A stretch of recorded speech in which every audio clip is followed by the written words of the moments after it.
This is our contemplative committee with Windhorse Community Services in Boulder.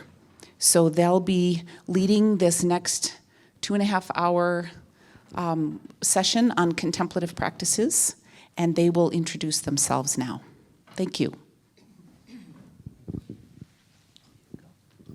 Good morning, everybody. I'm Kathy Emery. Met some of you last night, but welcome to all of you that are here this morning. I'm a practitioner with Windhorse Elder Care and with Windhorse Community Services.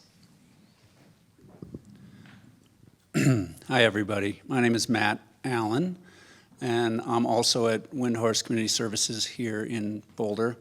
And I've been a basic attender, a team leader, a psychotherapist, and now a team supervisor, and I also work in the admissions department. Hello, Mike Levy here. I'm currently at Windhorse Community Services in a variety of roles, but I started in Northampton. It's great to see some of you again and get us all together, so welcome. Good morning, everyone. My name is Marie DiGiaComo, and I am I work at Windhorse Community Services, and like Michael, I also had worked at Windhorse Associates, and I'm just very pleased and happy that we're all here to practice. So have a lovely morning. So we thought that this would be a good way to start the event this whole weekend. We began last night, but as far as really seeding the role of contemplative practice in our work and in the visioning of the Windhorse approach. So this morning we're going to take a walk through, literally at one point, but through these 5 different practices that are key foundational practices to this approach. It is true that in our organization in Boulder, Colorado, we have folks that are doing other practices as well, but this morning we didn't have time to include all of the various contemplative practices that people are doing, so we will introduce the bow, we will introduce shamatha vipassana mindfulness awareness practice, Tonglen practice, space awareness practice, and counsel. So that's a lot, a potpourri of contemplative disciplines. So to begin with, we will begin with the bow, and I believe many of you are oriented to the bow, which came to us from the Naropa University, which many of us are from as well, but we bow before and after each meeting, each gathering that we have, and this is a way to honor what we're doing, honor each other, create a gap in terms of transitioning from where we've come into what we're doing and offering. So we'll begin with a bow right now.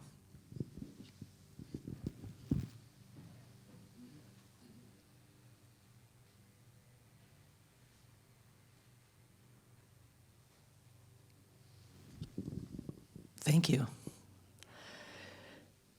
So the next practice I would like to mention is that we also, in many of our meetings, begin with a dedication. And we have this wonderful mandala display here, which is an expansion of what we typically have on some of our meetings. We'll have just a centerpiece and then make a dedication by lighting a candle and ask that from anyone in the room in the meeting to, if they would like to do that, which I would like to say right now, if there's anyone here now that would like to make a dedication to our morning activity here, please volunteer. And also, we did hear that we're not allowed to keep fire lighting in the room, so you can light the candle, make the dedication, and then blow it out. So, I don't think that's symbolic of anything, but so you visualize it after that. So is there anyone here who would like to step forward and make this dedication to this wonderful gathering?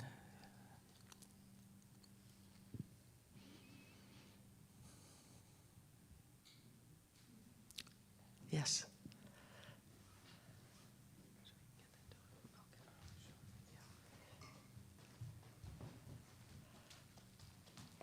say something? No. Oh, yes, you say something to the entire group. Oh boy, I have to say something to the entire group. We're going to light the candle in the center. Mm-hmm. And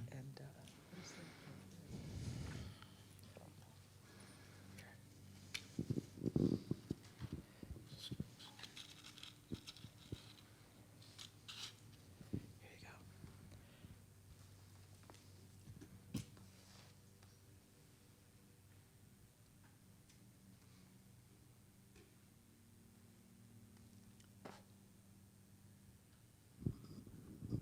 Can I say something now while this is on? Okay.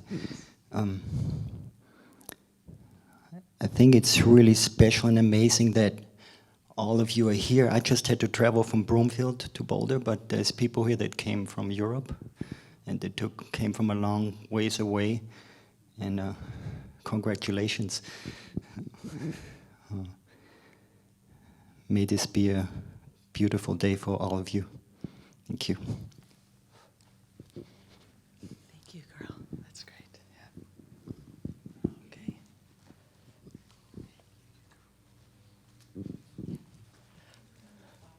Oh, okay. Marta said a dedication to more beauty with the flowers. So I'll just say a few words about each of these practices that we're going to be introduced to, and then have a short period of time experiencing each of the practices. As many of you know, I believe, contemplative practice as a way of synchronizing body, mind, and environment was very much a part of the root vision of this approach, in working with people. So working with ourselves and others and creating these circles of support and healing for us all. And the initial practice of shamatha vipassana, or mindfulness awareness practice, also known as tranquility insight practice, is one of the basic practices that we do together. And we will often begin meetings with some sitting practice. And we have, at Windhorse Boulder, we have periods of time in the week where we actually schedule half an hour sittings every day for our staff and some clients to come and join us to sit together. So it's really the ground, and it speaks to the first skill of basic attendance, which is present, being present.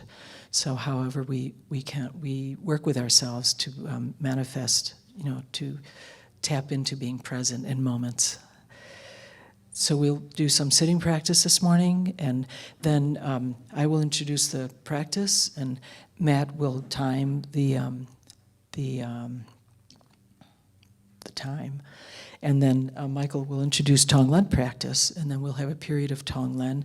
And then Anne-Marie will be introducing us to the space awareness, Maitri Space awareness practice. And we have this beautiful mandala display here, and we will be able to walk through this display.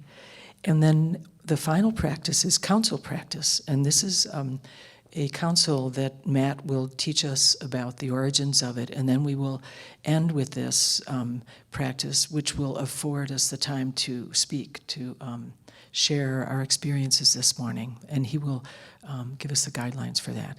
So to begin with, we'll be doing some sitting right now, and of course, whatever practice you do on your own, please feel free to do that. But I will give the instruction for the mindfulness awareness practice, and I actually have an instruction by Pema Chodron that's very kind of straightforward and simple that we could have available to people if they would like that later, from one of her books. Start where you are.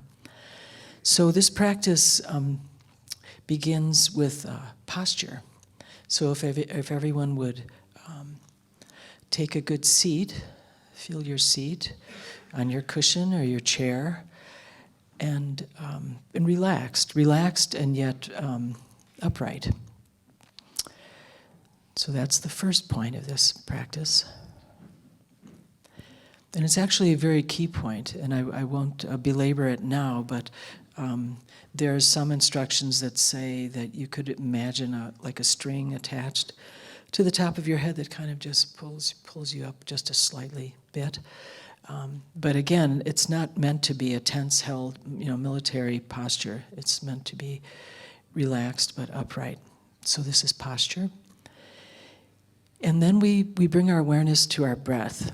And this is our out breath. We bring our awareness to our breath going out. And again, this is a natural breathing process. This is not a forest. This isn't, you don't count your breath. There are many, as you all know, there are many meditations and forms.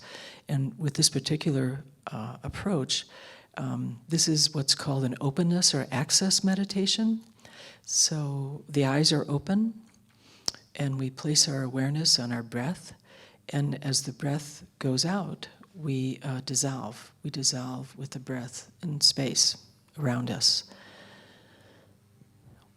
Then there's a gap, and then the in-breath happens. We don't bring our attention to our in-breath, but we bring our attention again to the out-breath as it goes out and it dissolves.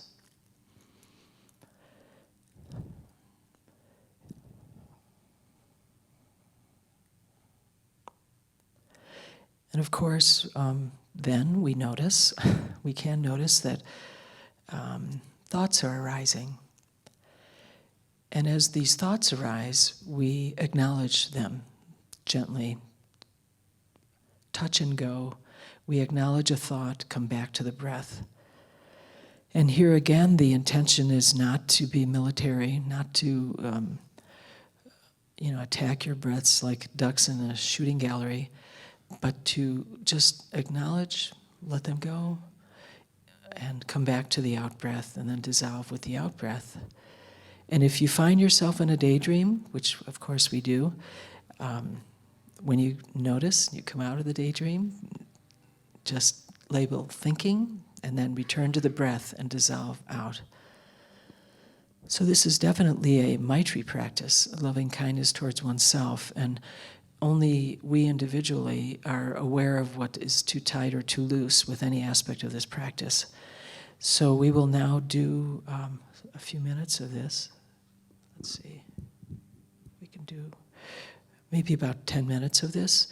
And if you feel you need to stop the practice, please do take care of yourselves. This isn't, no one's going to come around and straighten your posture or anything like that.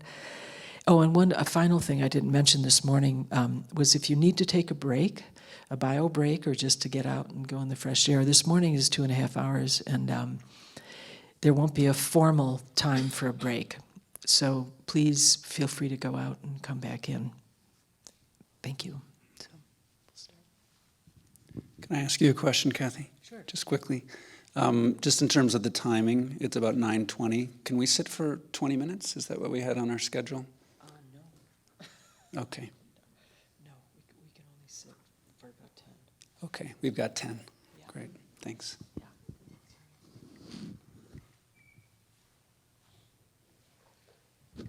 So I'm going to start with one gong, and when we're done, I'll give 2 gongs.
stretch a bit if you need to.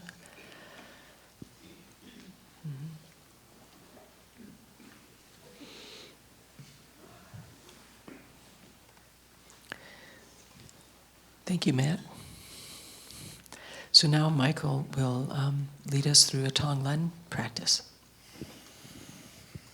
Thank you, Kathy. You can continue to stretch if you need to.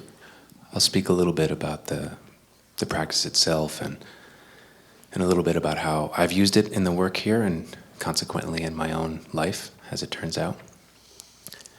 It's, I will say though, it's been really nice sitting together. It feels accurate and natural. This feels like a family, an extension of myself. So I appreciate you all bringing your attention here. So,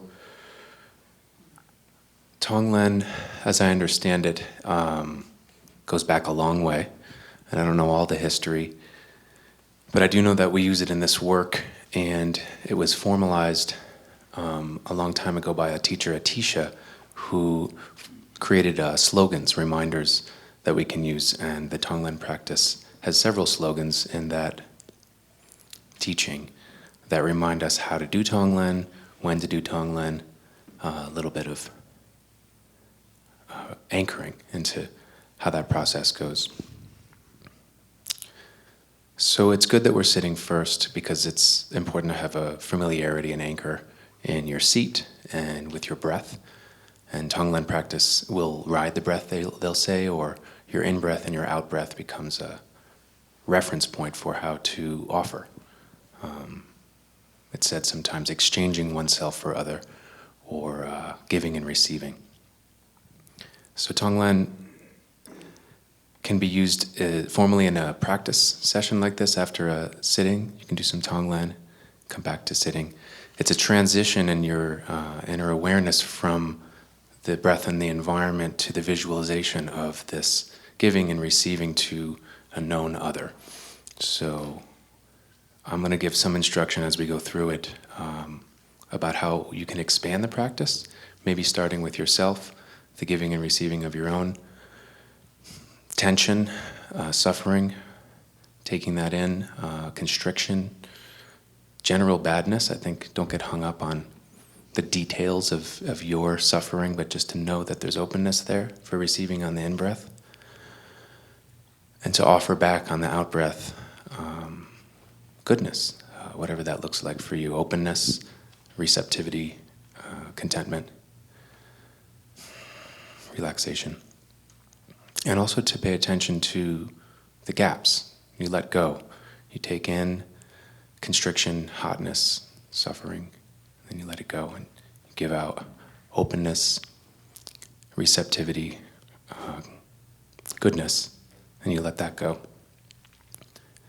So I'll lead us through as we go, but I did want to say a few words about how this has come up for me in the work. I used Tonglen. It's an interesting switcheroo where, as a housemate in Northampton, Tonglen was an anchor for me when I didn't know how to be with the person I was living with or with myself, as it turned out, and it felt like an action. Oh, I can do this. I can do Tonglen at them. And as it turns out, the more you do Tonglen at anyone, the more you change yourself. So I think this sort of behind the scenes in Tonglen is a practice of letting go, a practice of aligning with openness, emptiness, and compassion. So you can see how that plays out for you, but I've learned to trust the process of giving and receiving and the result of more openness, less burnout. So I think that's the introduction. Yeah. So if you want to find your seat again, I'll offer a couple of sections. You can practice Tonglen as you know it and follow your own inner guidance.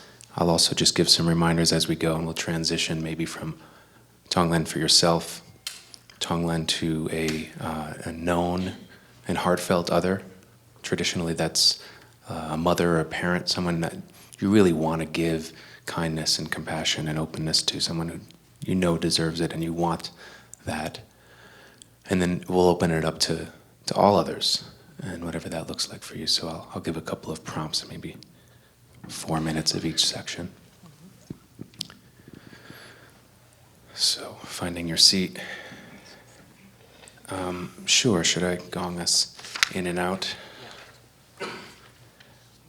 So I'll just gong once to begin the practice and once to end it all together rather than in sections.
So taking in or receiving your own tightness, uncertainty, suffering. Offering out your own openness, receptivity, goodness.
So you could keep your eyes closed, if that helps with your visualization. And use that familiarity with your own constriction and openness. And you could visualize someone close to you, someone you know who loves you or you would like to offer care and compassion to.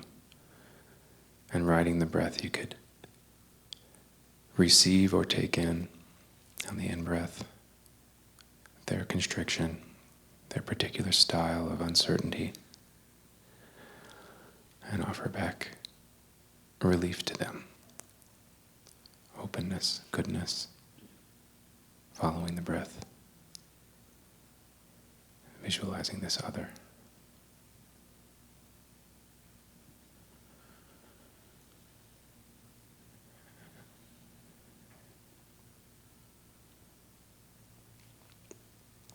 If you find yourself lost in thought, you can always anchor back in your sitting practice and start fresh.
And if you feel familiar with the practice at this point, you can expand further.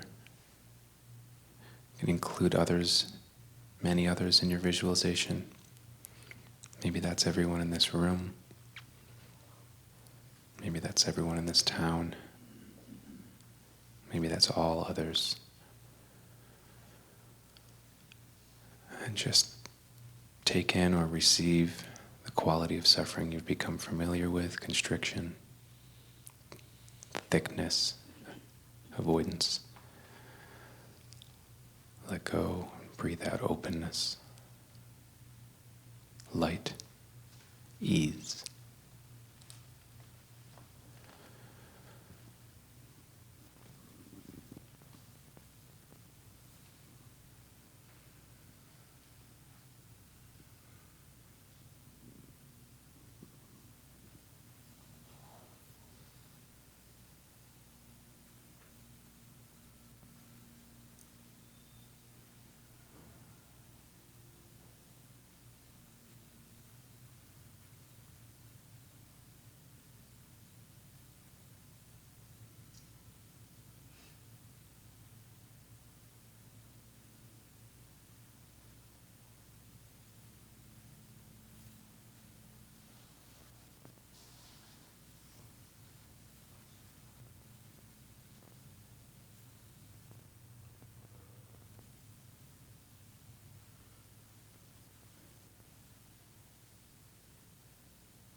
And with these last few breaths of your practice, placing some awareness on the letting go in between your breaths.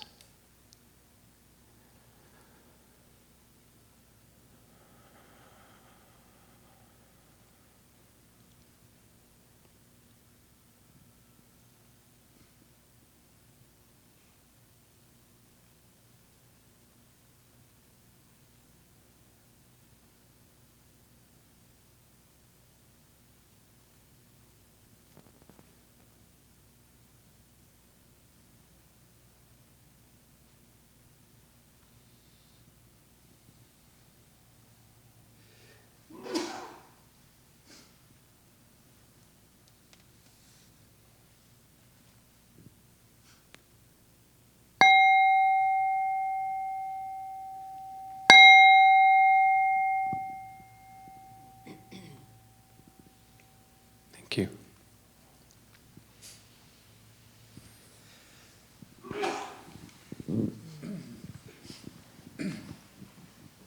Thank you, Mike. Please stretch or do whatever you need to do to work with your body.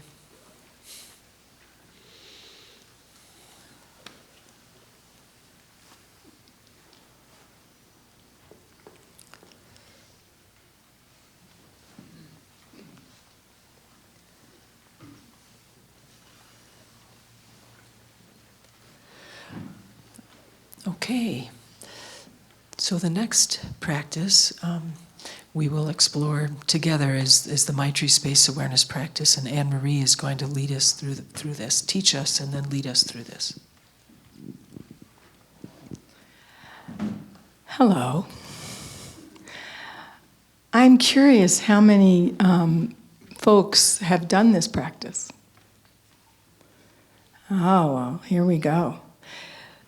So this will be a review for some folks, and I'm basically just going to say some things about the practice itself, the postures, the colors, and how it works. And then my partners, Gertie and Mihi, will help all of us move through the mandala, and I'll say a little bit about that as we get closer. And they also have been my partners in creating the Maitri Space Awareness mandala that you see in front of you. So thank you both. As some of you may know, Maitri Space Awareness was conceived by Chogyam Trungpa Rinpoche in collaboration with the Zen master Suzuki Roshi. And they were both interested in developing a contemplative practice for people who were challenged with sitting meditation, particularly those experiencing more intensified states of mind, like psychosis. However, Suzuki Roshi died in 1971, and Trungpa Rinpoche went on to actually evolve their intention and to create an actual practice using colored rooms and postures. And this particular practice was based in the ancient Tibetan tradition of how energy manifests in the everyday world. And it's been known traditionally as the 5 Buddha families or the 5 wisdoms energy, the 5 wisdom energies.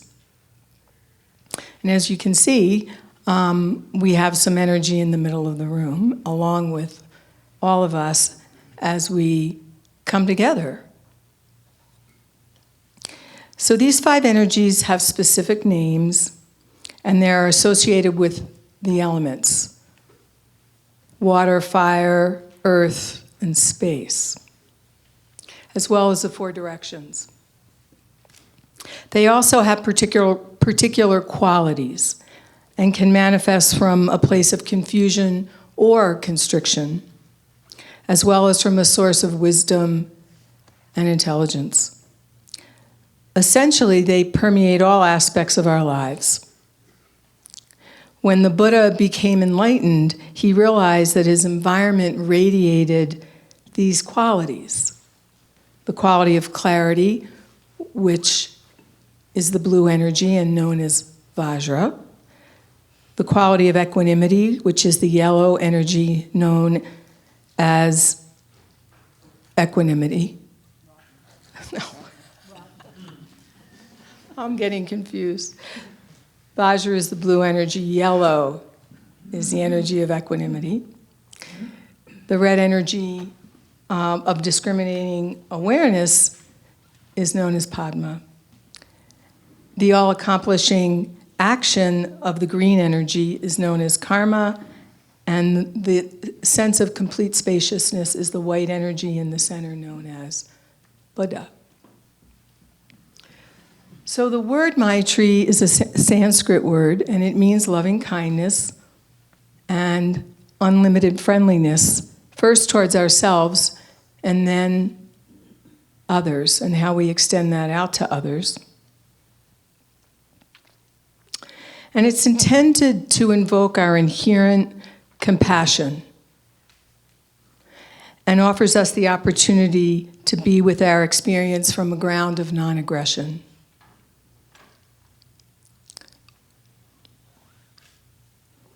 So fundamentally, we can begin to let go of our inherent judgments, the way in which we judge ourselves, those around us, or the world we find ourselves in. So relaxing with that kind of constriction. So it really shows us a way to be human and to release our judgments.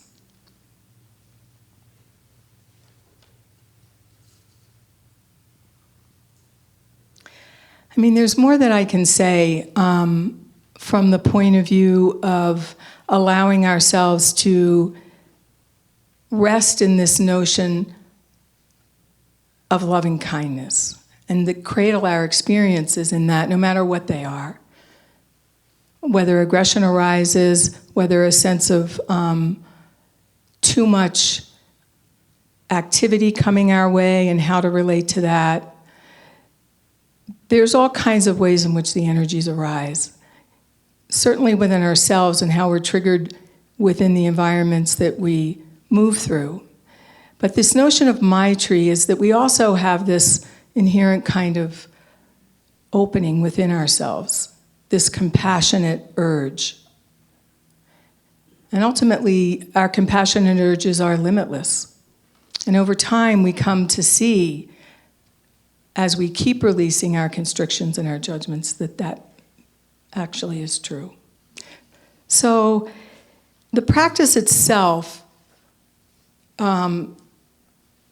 has a kind of exotic quality to it. At least that's how I experienced it in the beginning. It was a little peculiar, particularly the postures. But at the same time, there was something happening. So I'll say a little bit about the postures. Each one is intended to evoke, as I was speaking to, a particular aspect of these energies, of these 5 energies. And the posture is typically held 25 or 45 minutes, depending on how brave you might be. But and then as you're introduced to the practice, the postures are shown to you and you see what they look like, and then to the best of your ability, you imitate that. And but the fundamental instruction is to simply relax into the posture. And when you begin to notice you are holding it maybe too tight, or there's a sense of looseness arising, you can just shift the posture and come back into holding it as you were instructed. We're not going to demonstrate the postures today, but there are tours later, and I think that's going to happen then when you go into the rooms, which are in the other building downstairs. So there will be a chance of those who have not done this practice before to see what the postures look like. So while in the posture, if you notice your mind wandering, simply come back to the posture, your body, as you are in the posture, the sense of what's happening in the environment around you, and relax. The postures can heighten whatever may be happening for you, and you'll notice that, and again, simply come back into the posture itself, into the space in the room, and relax. So another aspect of the practice is the colors themselves. And there are rooms that Trungpa Rinpoche designed. They're here as well as at Shambhala Mountain Center, and I think there's other places in Europe that are also available. But for most of us, we're not able maybe to go to those places. So Maitri Space Awareness glasses were developed as a reasonable alternative to being in the colored rooms. And the colored glasses fundamentally heighten the energetic ways in which we typically experience the world. And they have their own flavor and their own quality. So that's an experience in itself. And the final part to this practice is called aimless wandering. So you come into the room or you're in a space using the glasses. You're sitting in the posture for a period of time. You're allowing yourself to really settle into that posture, into the experience that the glasses provide in terms of the heightening quality that the energy might invoke in you. And then when that is complete, the other part of this is to simply arise, and typically you would go outside and aimlessly wander. And the practice of aimless wandering is really to allow your sense perceptions to just be as they are, and allow yourself to move through the environment and notice whatever is arising. And doing that from a place of curiosity and relaxation.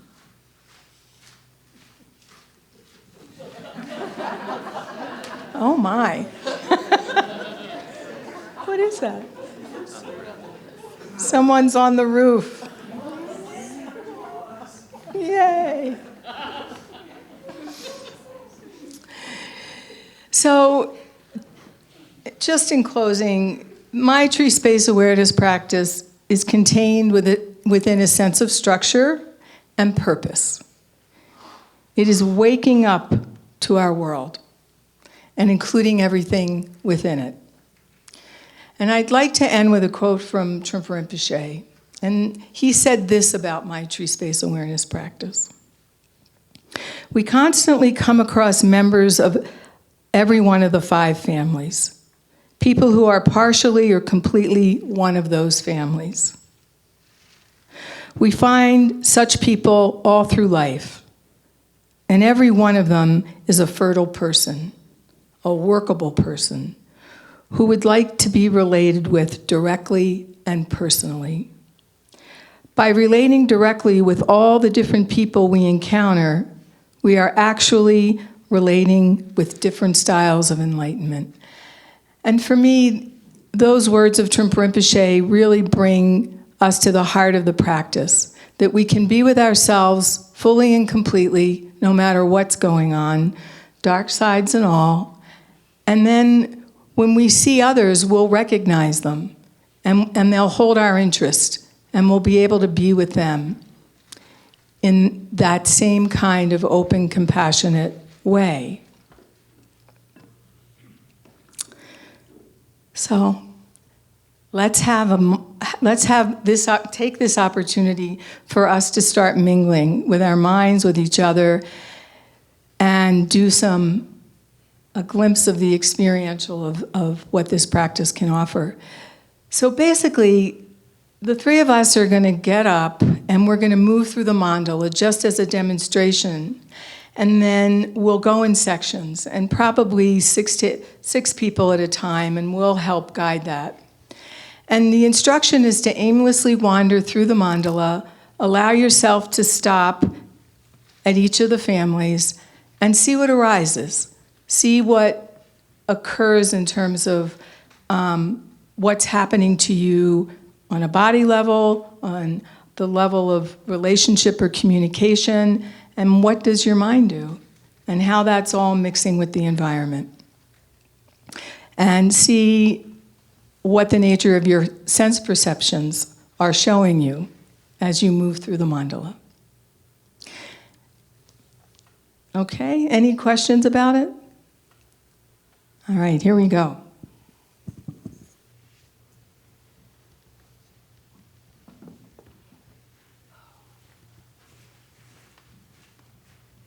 So we'll start with the blue energy, and we'll show you how to just move through it.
also doubling as our beauty way.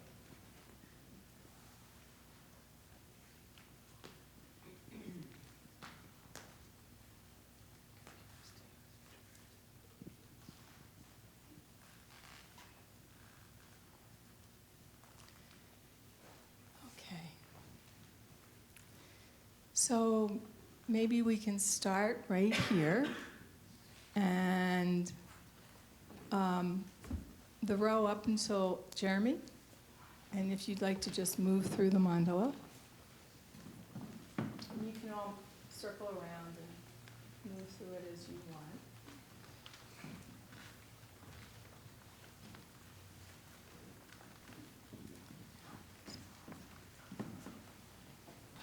Just stay here.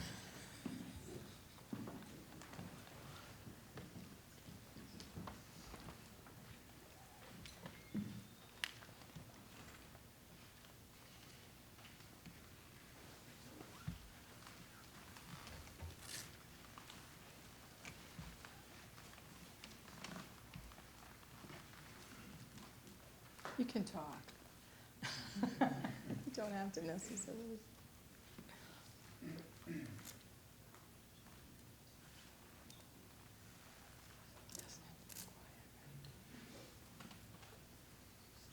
No, not so solemn, right?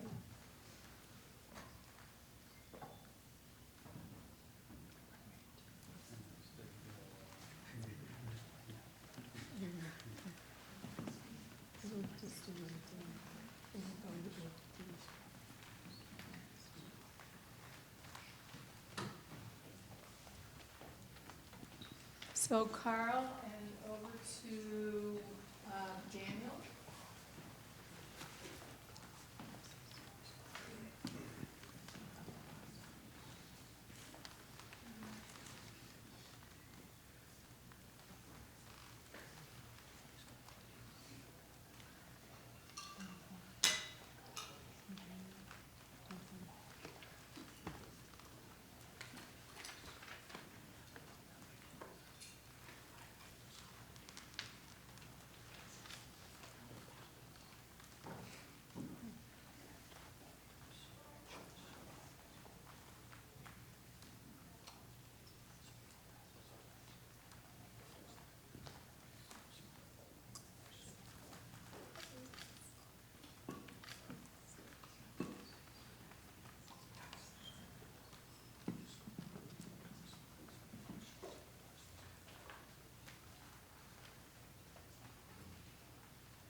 So maybe Peter, to where Peter is.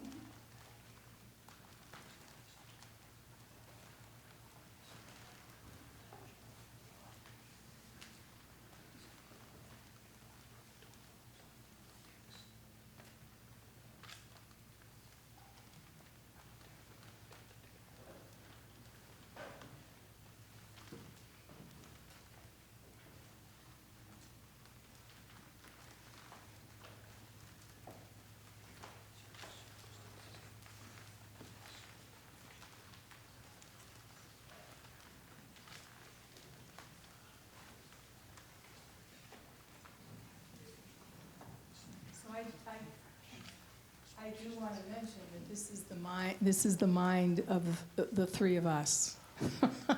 So bring your mind to it. This is a glimpse, and you get to work with your own mind.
Well, thank you, everyone, for moving through the mandala and bringing your energy and your Maitri to our gathering.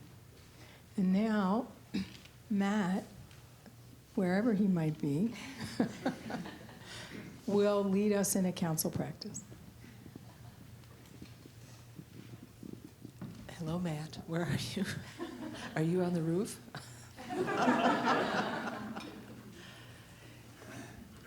So he'll be here in a moment. I don't think this is on. Oh, yeah, it is. So maybe we'll just sit for a moment as we're waiting for him to come.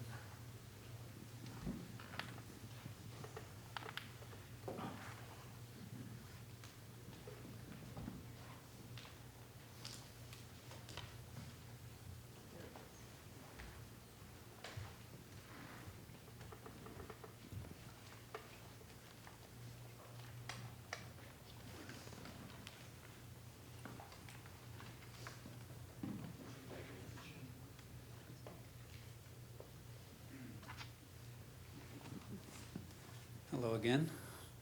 Hello again. Hello again. So we're going to transition to council.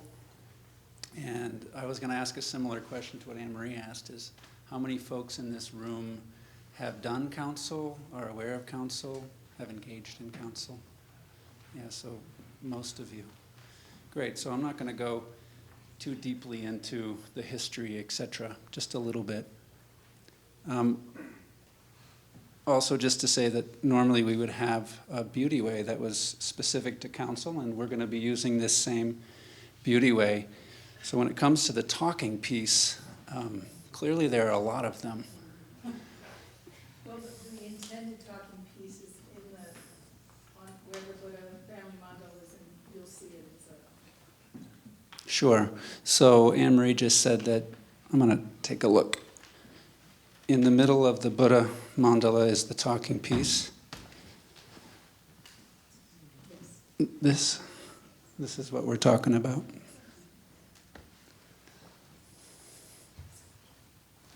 Oh yeah, I think I'll get it and start.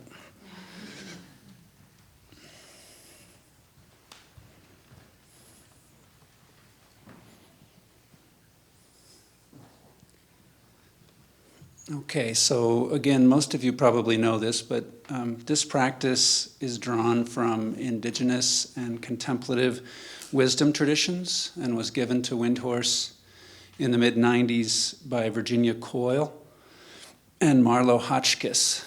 And honestly, I don't know who those two people are, but I did look them up last night on the internet. And it sounds like they're actually both from the Ojai Foundation at this point. There's also a book that probably you're all aware of that if you have further questions or seek further depth, called The Way of Counsel, and that was by Jack Zimmerman and Virginia Coyle. And apparently there's a new revised edition since 2009, so people can refer to that as needed. But for our purposes today, one of the primary things is that you gather in a circle, which we already are in. And as I said, to have a beauty way. Usually we would start by lighting the candle at the beginning. We're not going to do that again because we're in the middle of a series of contemplative practices. And then this talking piece, as you know, when I'm done speaking, I'll set it back in the center there. And there's only really a couple of rules around council. A primary one being that only the person who's holding the talking piece is talking at any given time. Sometimes someone might have a strong agreement with what's going on, so you can yell out the word ho to show some enthusiasm if you choose to. Also, generally speaking, after you're done talking, you can put it back in the center here, but if somebody is clearly like reaching for it, you can also just pass it off to the next person as identified by their enthusiasm. There are also a couple of guidelines to follow, which is to speak from your heart.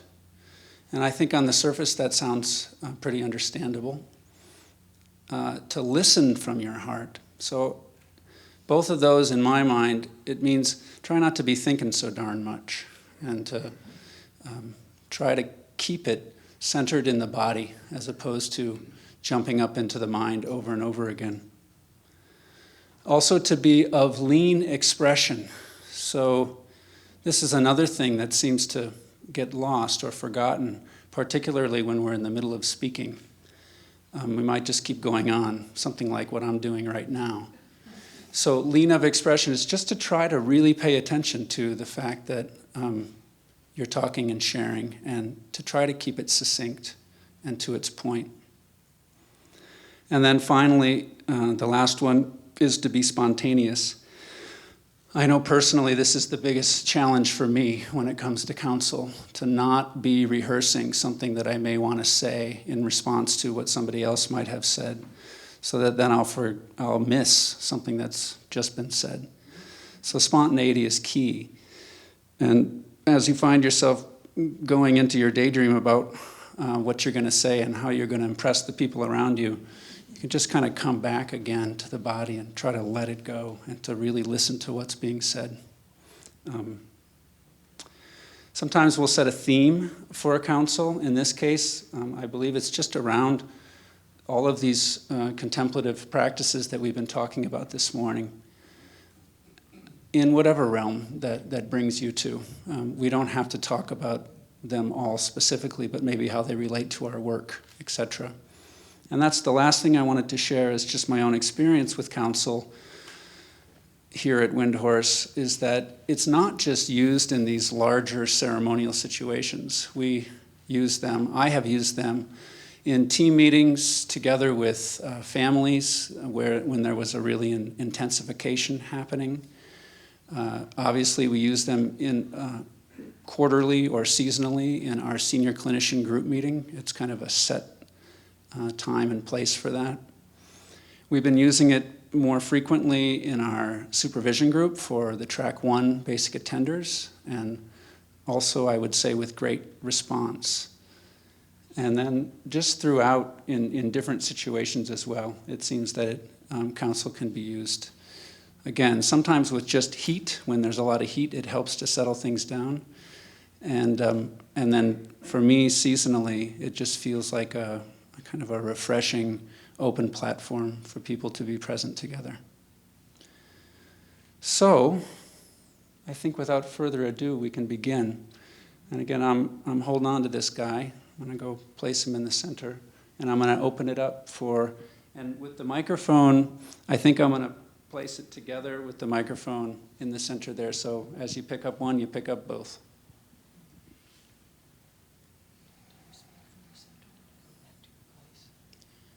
Kathy just asked, do we speak from the center or go back to your place? I'd say go back to your place and sit down, kind of root yourself a little bit.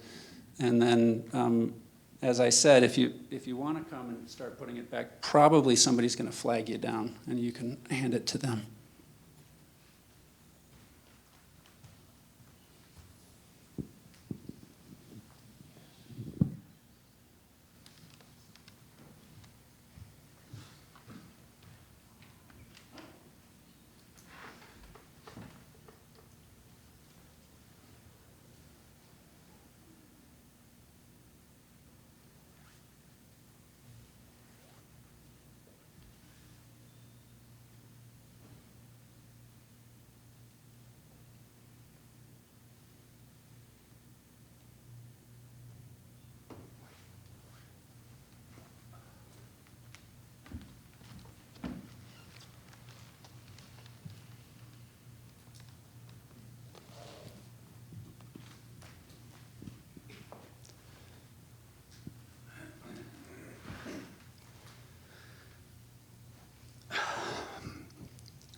It's so scary to go first.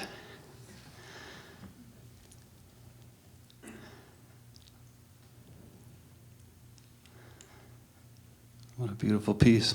It's warm already.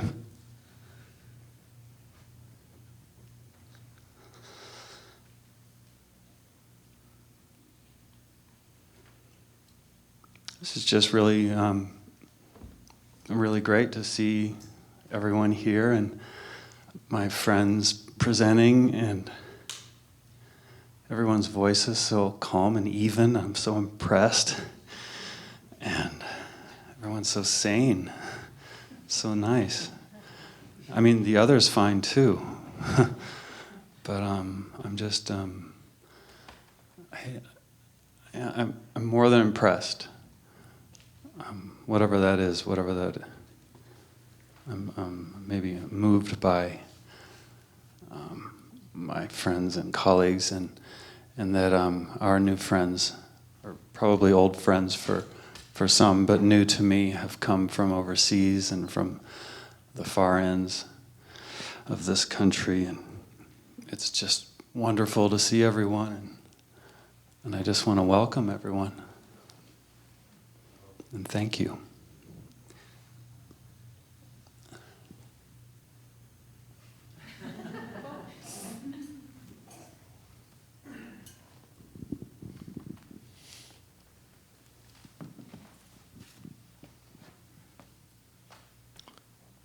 Matt, you're wearing a dark shirt. You've been thinking about the darkness again?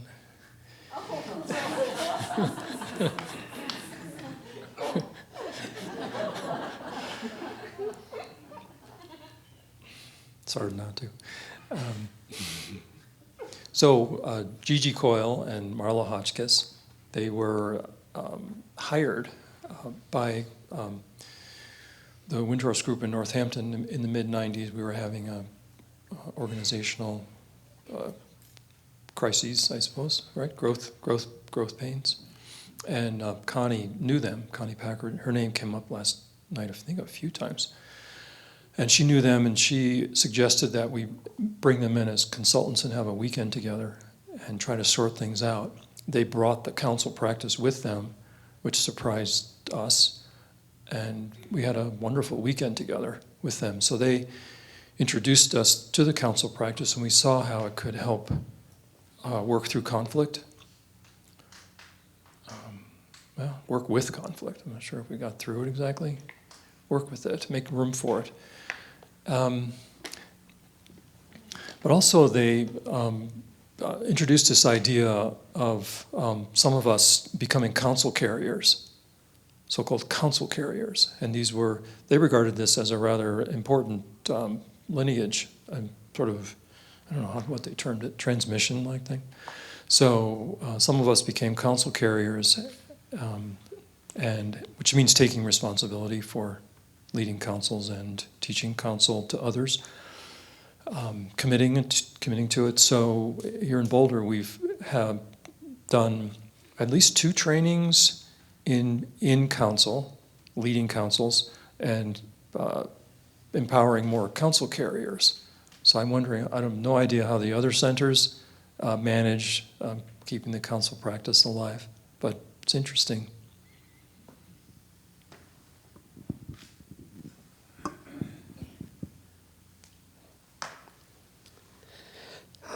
I have kind of a heat in my chest, and it reminds me of being maybe a child or pre-teenager at a revival with my mother, where they were asking people to come up and testify, and I felt like I was supposed to, like God wanted me to, but I was terrified, and I didn't. And then, well, I'll just leave it there for the sake of being lean of expression.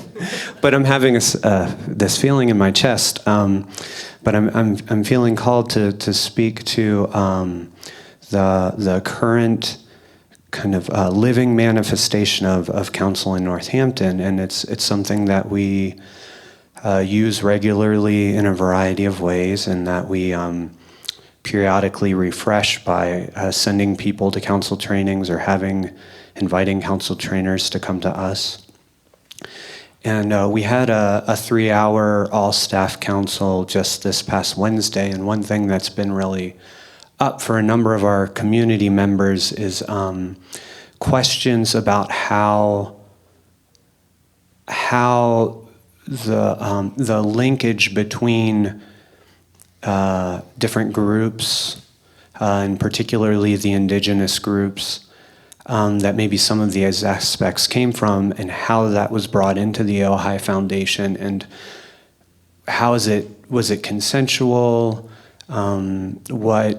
What are the particularities of that transmission?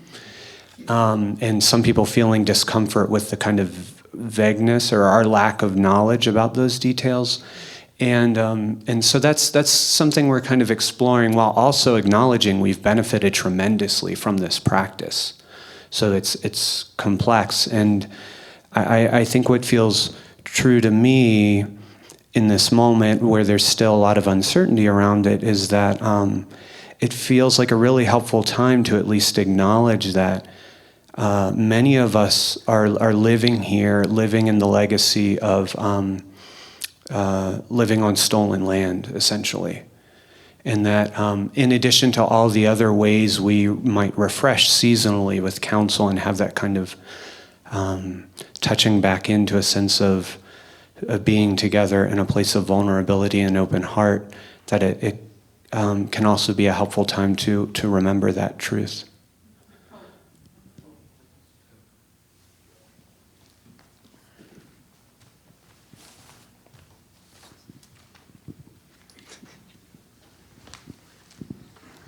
I'm really very thankful and grateful to be part of this circle. And yeah, I feel connected for myself and also for our center. Sometimes we had the feeling we are a little bit special or out, and now I feel that, yeah, as we have the counseling praxis as a part of our gong ritual, and also we start our teams like that. And yeah, it was also interesting. I have no experience with the Maitri meditation, but nevertheless I feel familiar with it, as we worked in shamanic rituals with the 4 elements. And so yeah, it really feels like there's a very big link or bond to ancient times and wisdom. And yeah, thank you.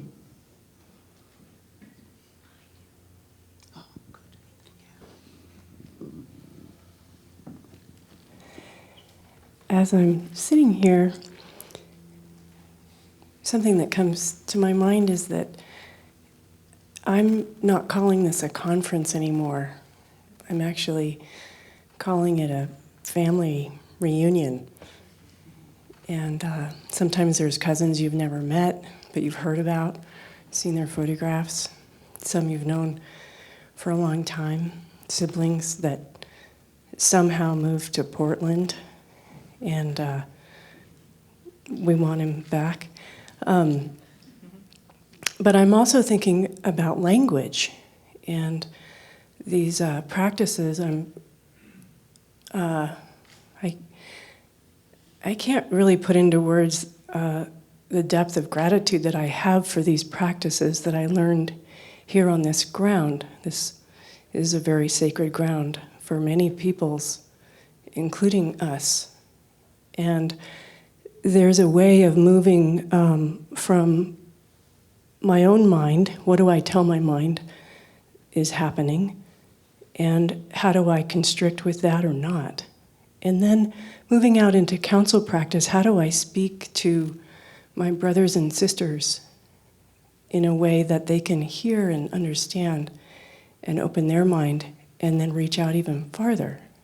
And these practices really are essentially getting to the bottom of whether we're going to shut down or open up in any moment. So it's more of a verb. It's not the intention to just open and then stay there in a rigid way, because then we're actually constricted. So this is just, I've never thought of it in this way before, this moment. And it's not lost on me that I'm thinking about this and this is coming to my mind in the midst of this family reunion. So here's to family.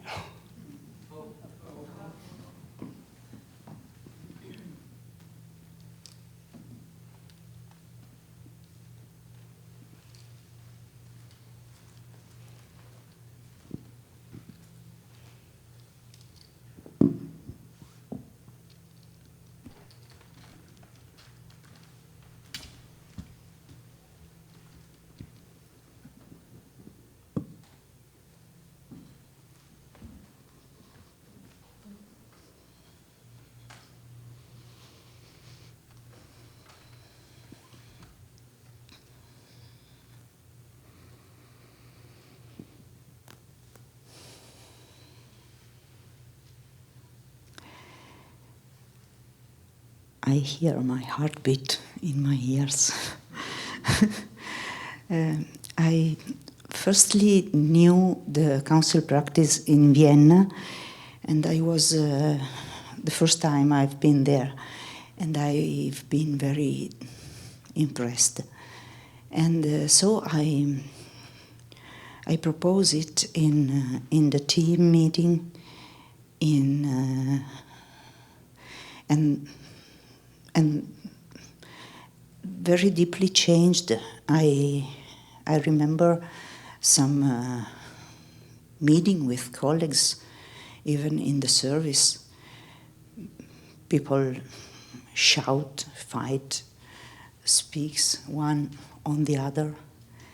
But with this, everyone seems to be able to take a breath before speaking. And with this, you are more aware of how long are you speaking, and so how much time do you keep from the other for let them speak. And then I would share that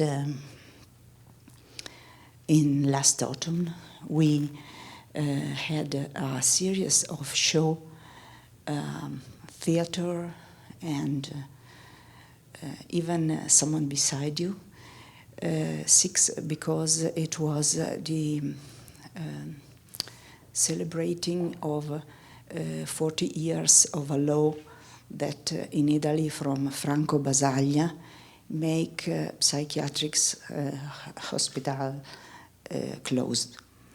And so we had this 6 shows, and we decided to try to propose to the people, to the public, after they have seen the shows, a council for sharing what they felt.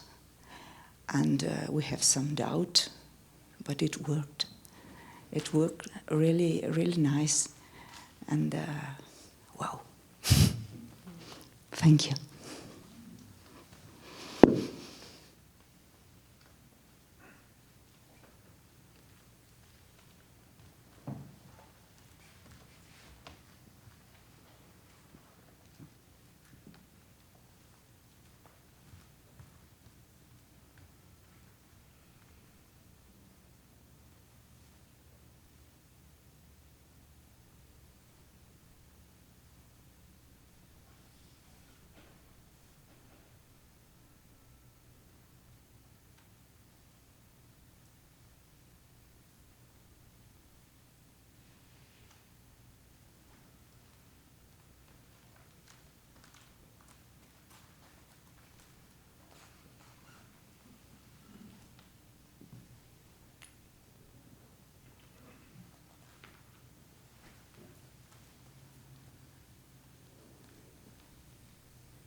This is kind of scary.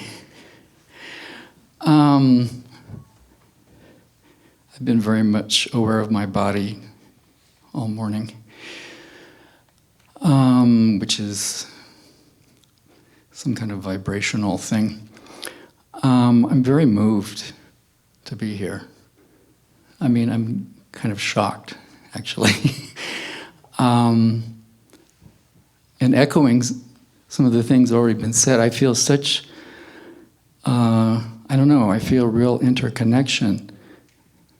I mean, the energy here is very familiar and very inviting to me. I'm a little concerned that the more we get to know each other, the less inviting it will feel. But that's just me. But the whole concept of interconnection has been reverberating in me for a while now, because I read the Karmapa's book called Interconnected. And I really recommend everyone read that. It's an amazing thing. Because I feel like we're living in a time of increasing disconnection. And a sense of fear and retreat. And I think I don't know. I'm just feeling that our whole society is kind of at a pivotal point on whether we're going to make or break. And I think things like this are part of the solution. So I'm very grateful to be here, and I'm so grateful that people have come from all over to be here. And I won't say anything more.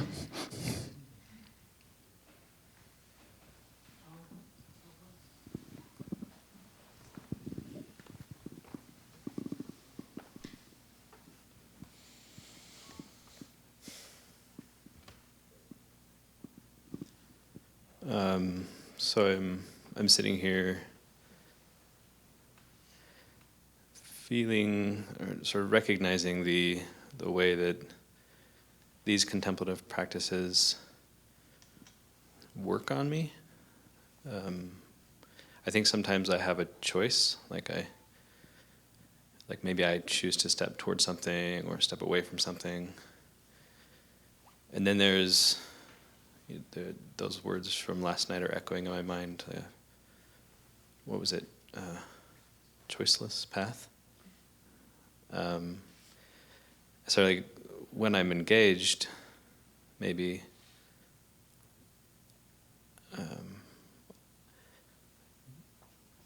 whether it's Maitri Space awareness or counsel or Tonglen or sitting, it seems to do something to, maybe this is obvious, it does something to me, right? I just have to expose myself to it and let go in a certain way. And maybe I'm just appreciating the form, any of these forms. And then similarly, what was just said, I forget your name. George. It works on us together in this form, and like there's some sort of care or love in that intention, I guess, to keep coming back.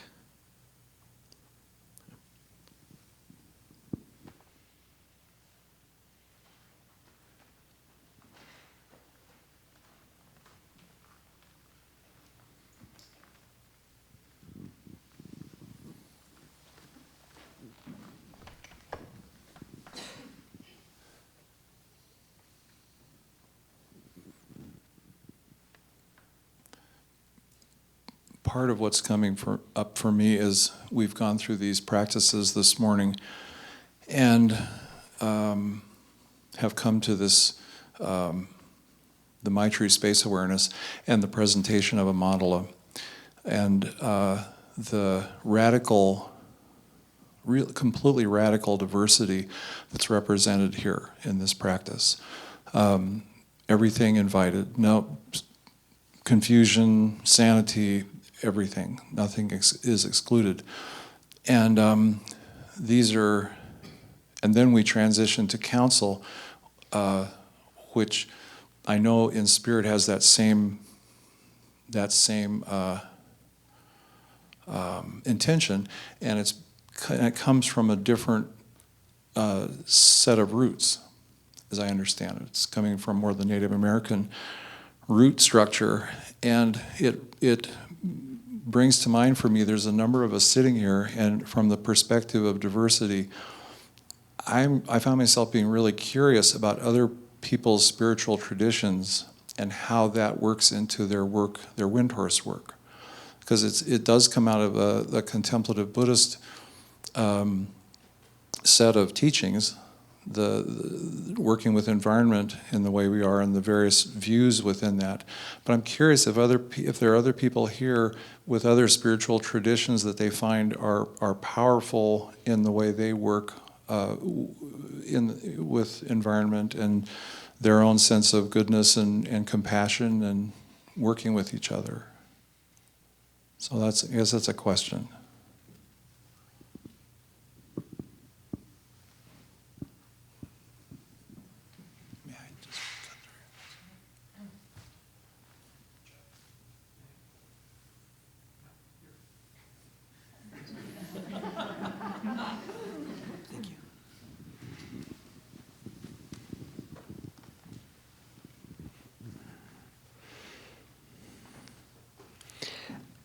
I hope each one of us gets a chance to hold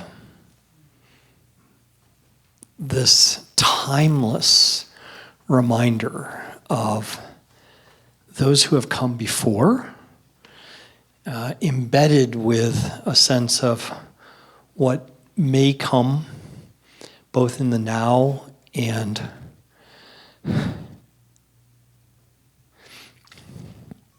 whatever is coming. The nothing excluded.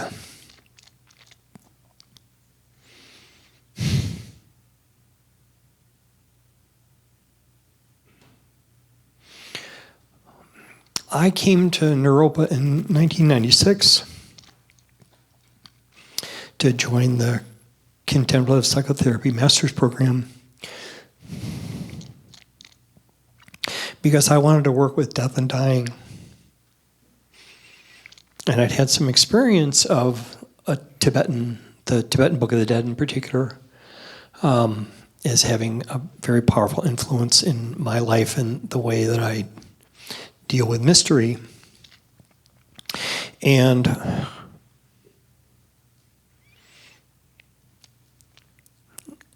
I don't know that I have the language for this, but there's some way in which this flat presentation of the mandala helps us. And it also it radiates in 360 degrees. And there's some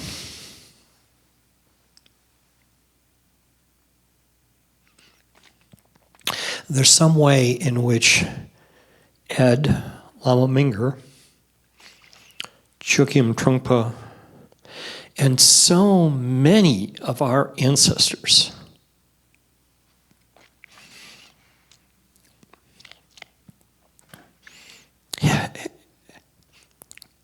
are gathered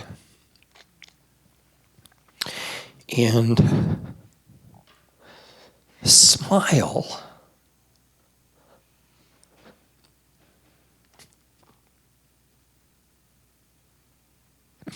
They smile on this particular generation and the way in which we have gathered here wise elders, crazy elders, children, beloved and at times rambunctious. All are welcome here.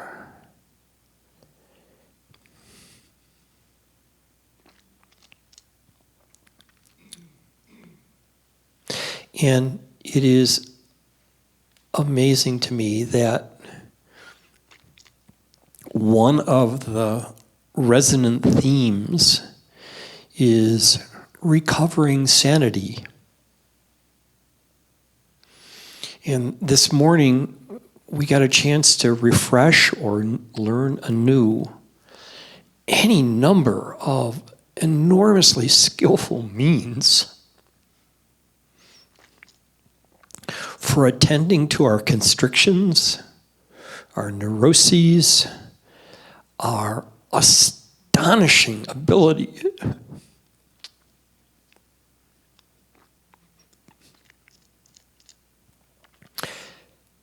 to open and open and open and honor both the personal bravery and the astonishing amplification of good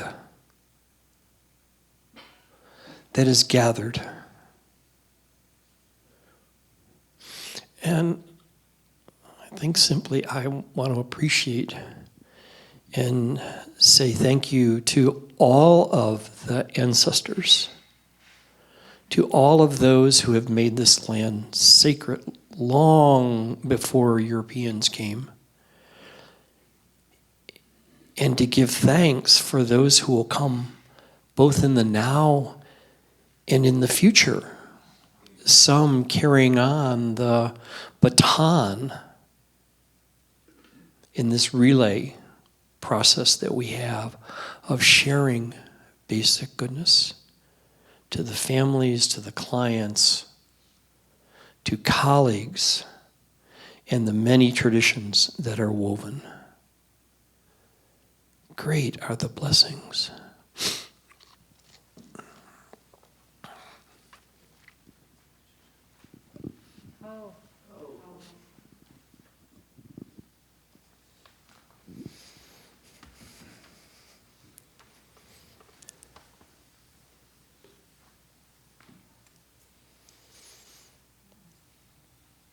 Thanks, Richard Jen. I wanted to get a chance to hold this after that.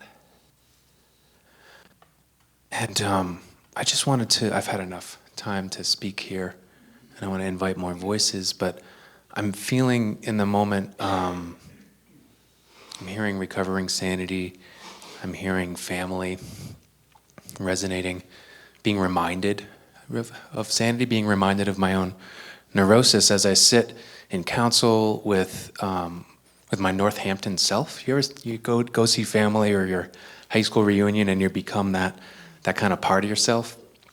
So the precocious, neurotic, I think I had long hair and a big beard. Our batteries, there we are. That's what it feels like sometimes too. So yeah, these 3-hour, Jeremy, you mentioned the recent 3-hour all staff and just being introduced to that form was a really frustrating and reflective time for me, where you come in with an agenda and you ask a question or an intention, and it just disappears in that space where we make room for each other. And so I'm remembering how frustrating that was for me and how useful that frustration was. And now I get this chance to reunion with that part of myself. And just, remember, in the future, we'll have this to reflect back on, to remember this, however old or young we feel here. I was there with you, Anne-Marie. I feel that part of my other self. So here we are again. I just wanted to mention that, this kind of time traveling, and the stubborn questions without answers that this process provides. Appreciate that.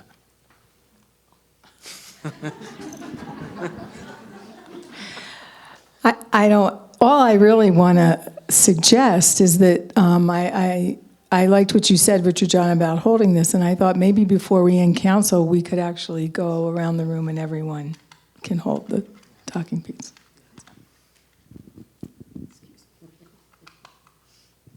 That was exactly what I was going to do as well.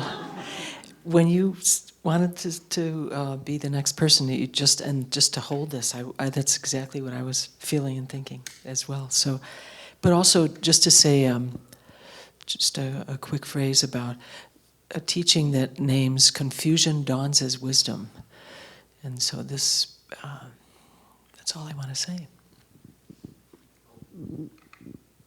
Oh. Chuck, you had asked about other practices, spiritual practices, etc. And I think this fits in there. And it really is just, I'm going to say the mountains. And I just wanted to name nature as being this kind of awaiting and constant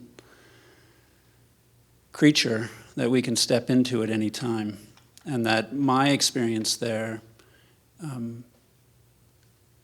I find a similar kind of place as I do in sitting meditation or in any other practices that I do. So I just wanted to put that out there because it's pretty accessible, particularly here in Colorado, but really everywhere.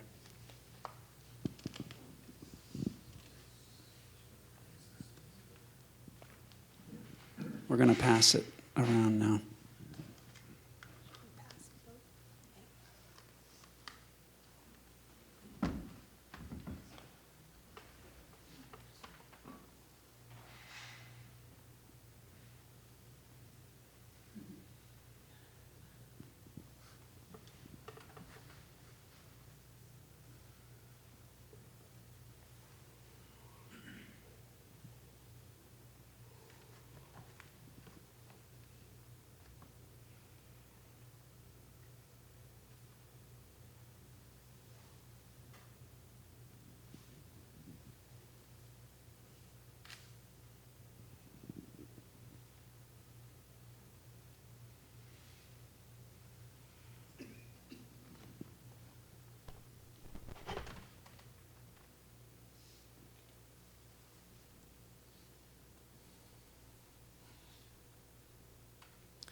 Yeah, I know much more this type of sharing, handing on the talking stick, because in a way it's a bit easier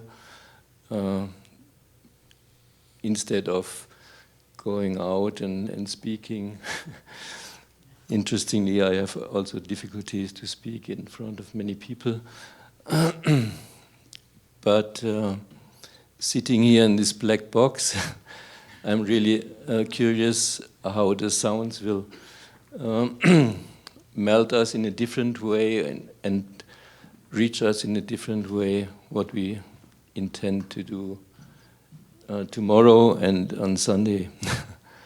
So feeling this connection and feeling also from the different places we come from, in the nature here, these beautiful mountains. Yeah, I just appreciate it very much.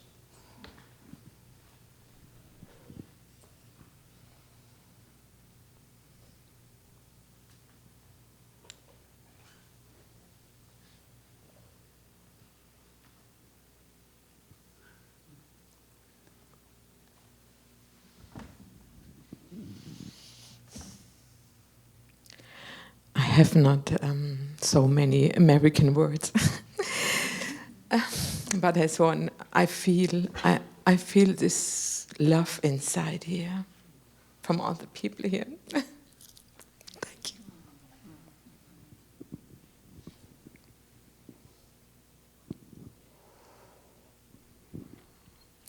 Hi. I just wanted to say I'm feeling tremendous gratitude. Gratitude for everyone here, and gratitude that I have the privilege of being with everyone. It feels like I'm in a room full of teachers. I also wanted to recognize, I think we're going coyote style, for whatever that's worth. And then I don't want to leave out the back row. Okay, so I'll go around. Okay, excellent.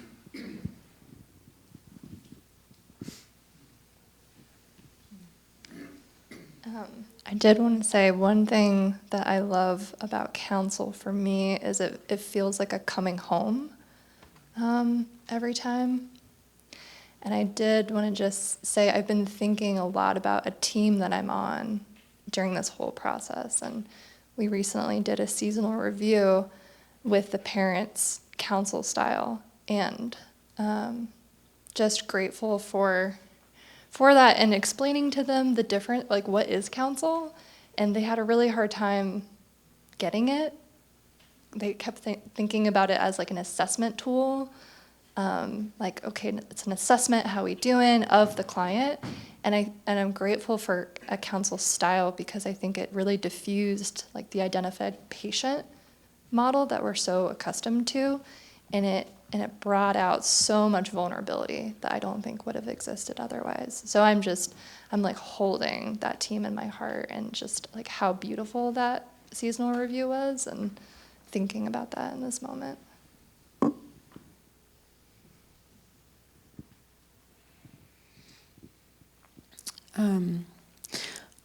Over the last 2 years, I've started dividing my time between private practice and Windhorse work. And one of the things that I'm very thankful for today is I'm realizing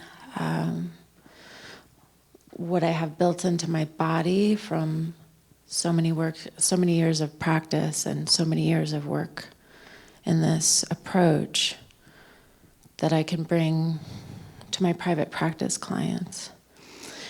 But it's also highlighting the things I have been neglecting because I didn't realize how much of a resource they could be. So having worked in the elder care side of things, maybe that's potentially why it was feeling a little hidden. So I'm thankful for the reminder today, and also that maybe it wasn't coming in because I thought it was too the word keeps coming to mind today is precious. I thought maybe it was too precious and people wouldn't understand it or they would reject it, and then I would have to grapple with that. So I'm thankful for things that I can realize they don't need to be precious. And yet, at the same time, I was saying to Daniel, but everything's precious. That's the whole point. So, thank you.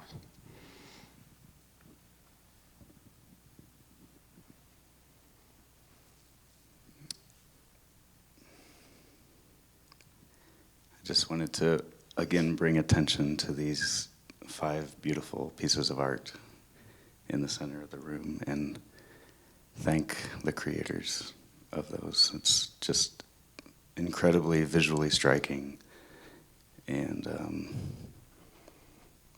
evocative. I really loved it.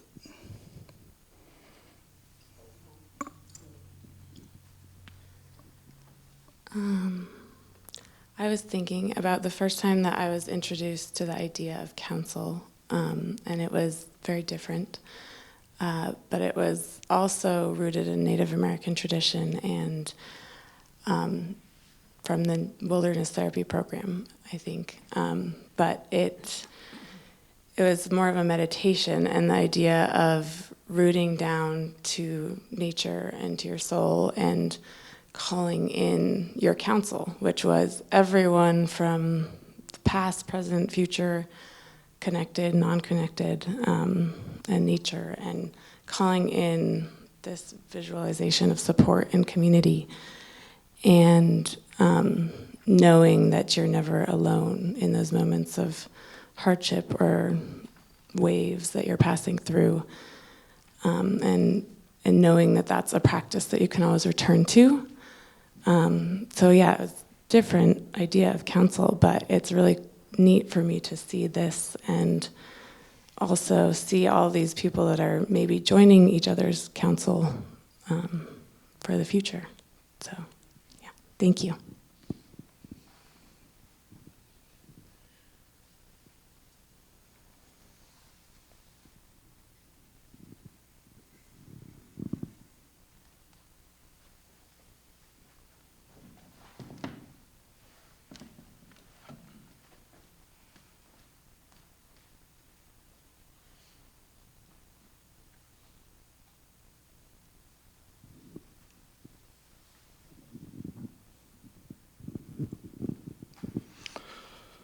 Yeah, in Vienna, we used the council, and I found it's the special contemplative practice in the Winters community in Vienna.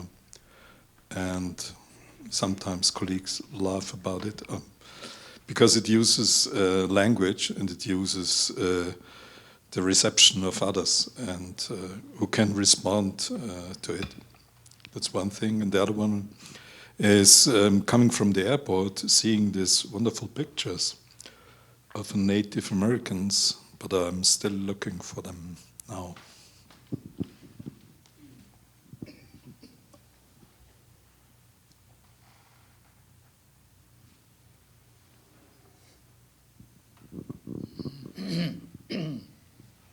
What is your name? Jeremy. Speaking of Native Americans, I mean, it's ever since Jeremy mentioned that we're on land that we stole, and we stole it from the Arapahoes, and we're on Arapaho Avenue, and I live in Niwot, which is actually pronounced Nawath, and I learned it's pronounced Nawath from Ava Hamilton. Does anyone in here know Ava? Well, she's probably the last living member of Chief Niwat's family, and she living in Boulder. And she's quite a character. She's a lot of fun, actually.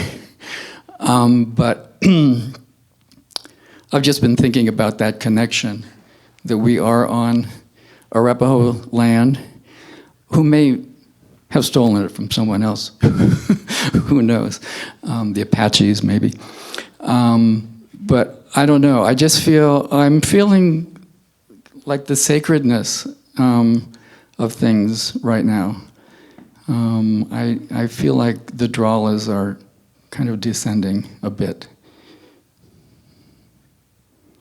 And then another interesting thing, I was thinking that Ed Podval, I wanted to evoke Ed, because we all love him, or maybe not. I do.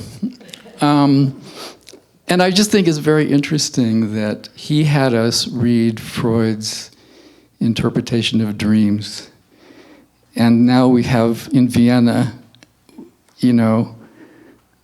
we have Windhorse. And I thought, what would Sigmund Freud say about how things have come around?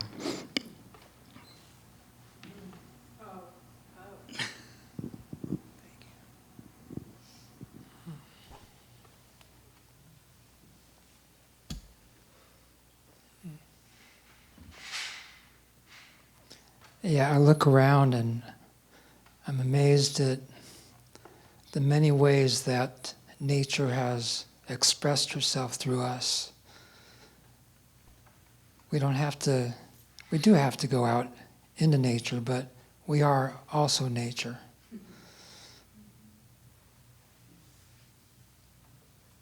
Yeah.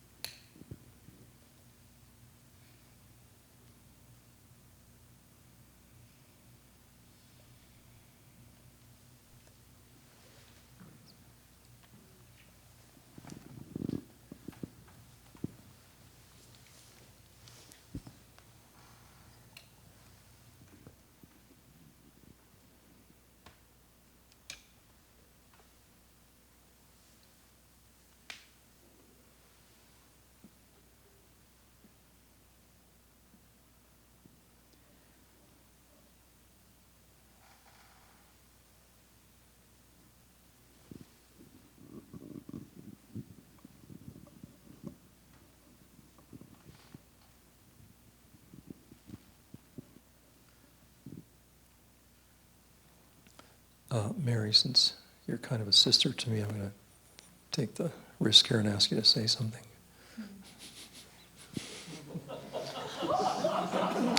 Jeff, for 25 years, you've done this. Ay, ay, ay. Yeah. So,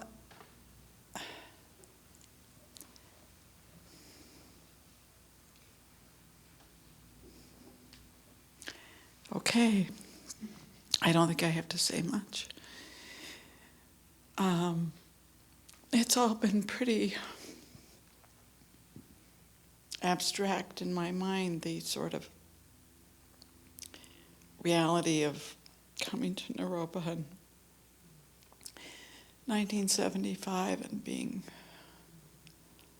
going to Trungpa's iconography of Tibetan Buddhism course and not having the faintest idea what he was talking about, but still knowing that it was important to be there. And important to be at Naropa those summers where there was just this tremendous excitement that we bathed in. This enormous, inspiring feeling of the beginning of an unfolding, which was really the continuity of an unfolding, but for me it was the beginning. But I really wasn't feeling it. But thanks, Jeff. I'm feeling it now.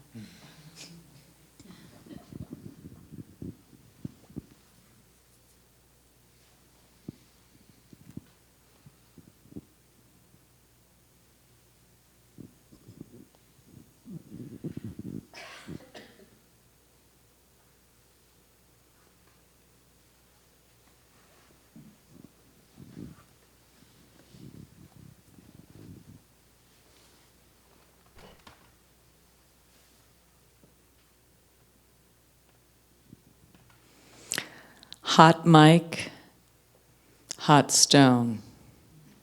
This is a little broadcasting joke.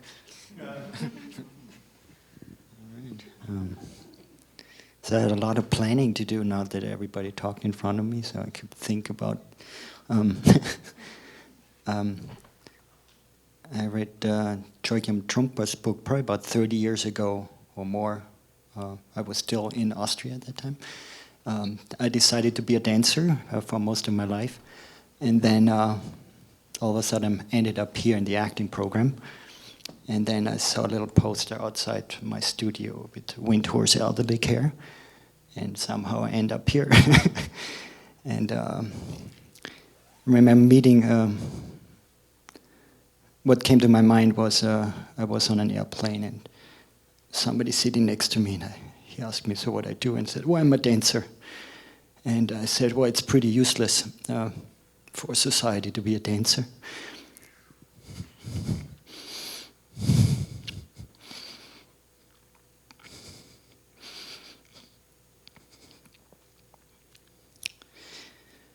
And then he said, well, you may have saved somebody from suicide by doing your show. Yeah, so that came to my mind.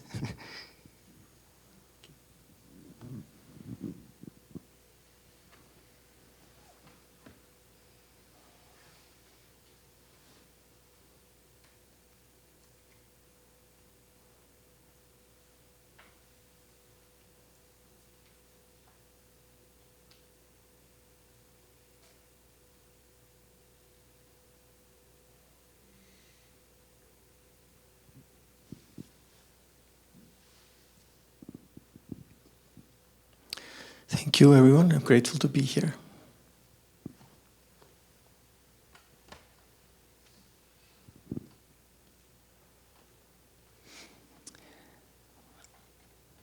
Looking at all the objects in the mandala reminded me of being little and all the little precious things I would collect. Like little china animals, rocks I found in the stream, or feathers. And I spent all this time just arranging them in my room and then rearranging them.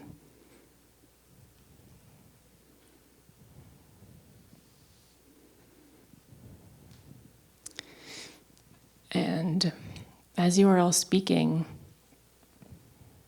I remembered this very, very, very brief dream I had once. And in the dream, someone said, Sky, come, I have something to show you. And I went into a room and there was a council gathered. And the person said, these are the wisest women in the world.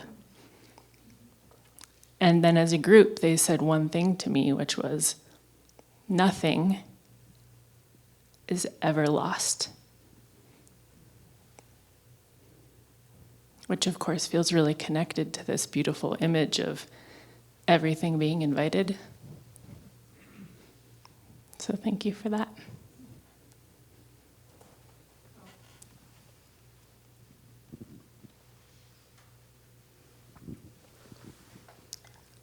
Just feeling so grateful to be back in the space at Naropa. Life-changing years. And grateful for the path that brought me here, even though it started with such suffering. And then to find my life's work here. Just feeling grateful to all of you and the teachers that brought us here.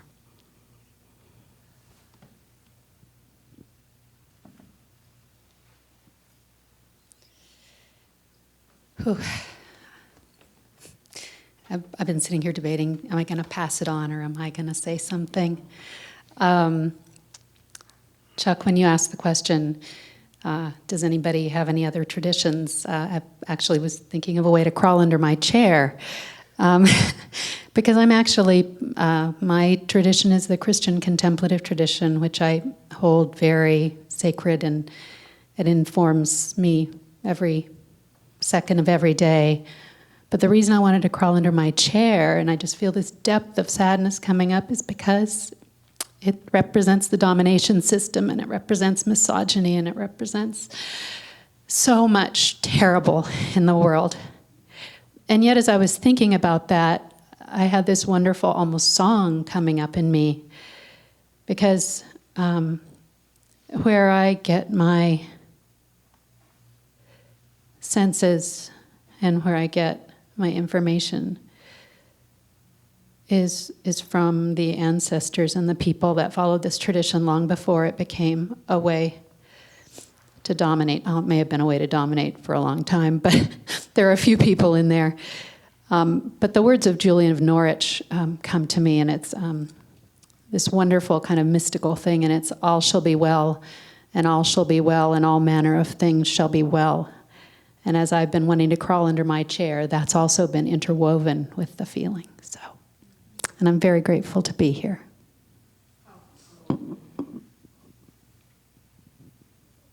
This has become a warm talking piece. I'm having a hard time finding language to describe what I'm feeling, but the word that comes to mind in addition to gratitude is awe. Like a sacred awe that Windhorse exists and the continuity of Windhorse. And I think about my spiritual practice of Windhorse that predated my involvement. I had a couple decades of sitting meditation, but it felt like there was something different that informed it. I remember when I first started imagining a Windhorse on the West Coast, I was sharing with a group of people that were holding the natural team for my son at the time. And the way I described it is, it wasn't in my head. I actually felt it. I felt the clients that would come. I felt the staff that would come. I saw the place.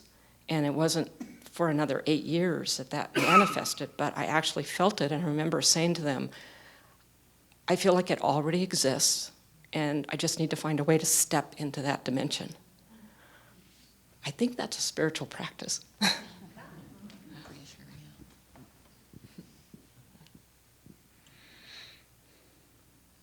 Well, I like having a talking spiral.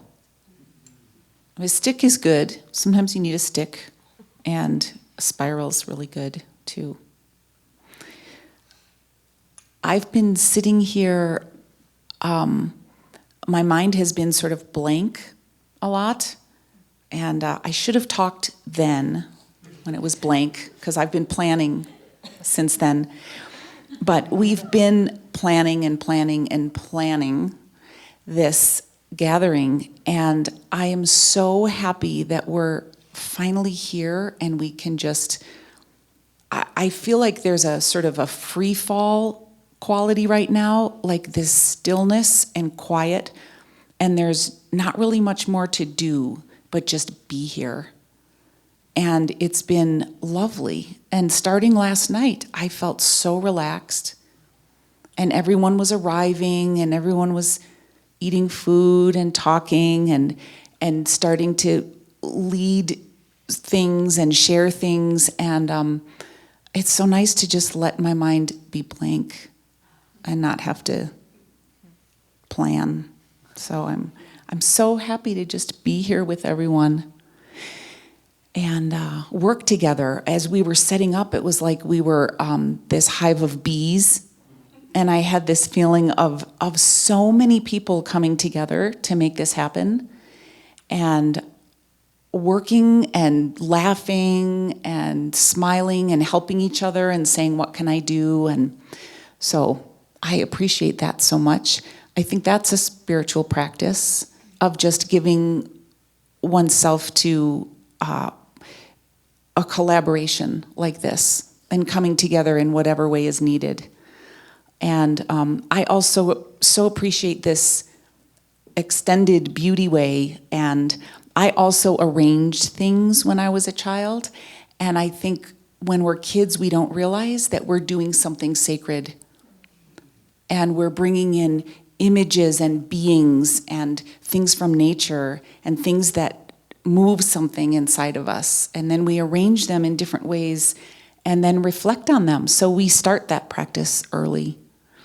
And then that's related to dreams, which is another one of my spiritual practices, because that brings in images and beings and interactions and that sort of chemistry or alchemy through which we learn and grow and expand and connect. So all of those interconnecting practices all go together here. So I appreciate that, and I appreciate all of you.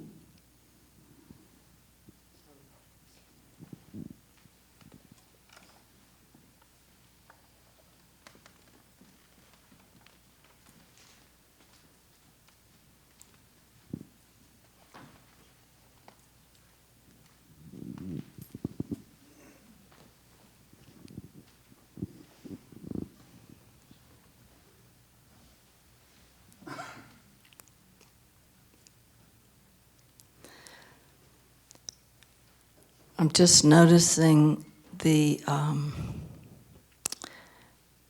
healing quality of the space. Coming in from my own life and thoughts and not really being part of the Windhorse community, but being a visitor. And just noticing that over the time of being here, the little short time, that some level of judgment and criticism and blah, blah, blah, is just starting to wash away.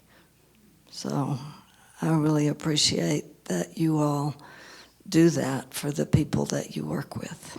Thank you.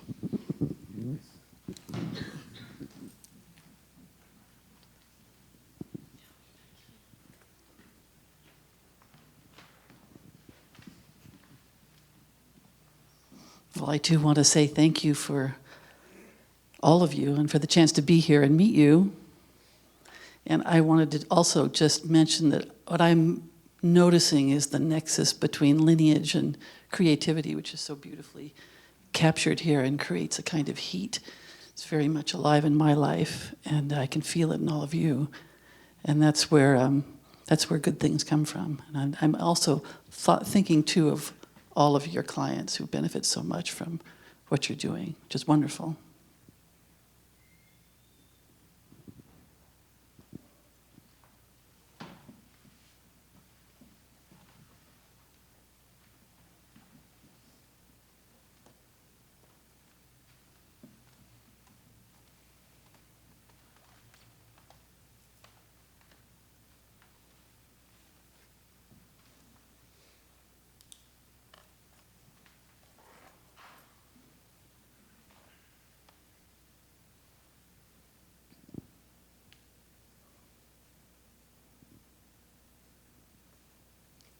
I was thinking about your question, Chuck, and the first thing that came to my mind was marriage, and how it, like all these practices that we've done this morning, bring up exactly the same kinds of things. The invitation for everything, the darkness,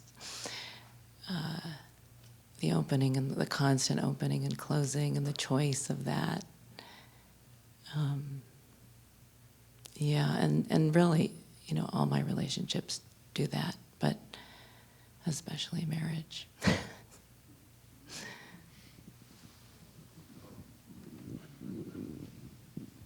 Wow.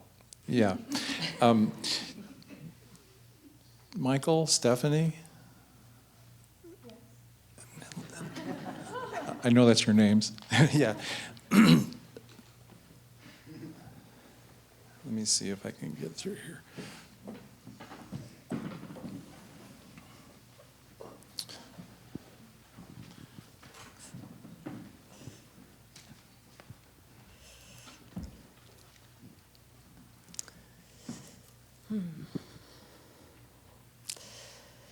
I'm feeling many things right now, but the one thing that really feels the strongest is lungta.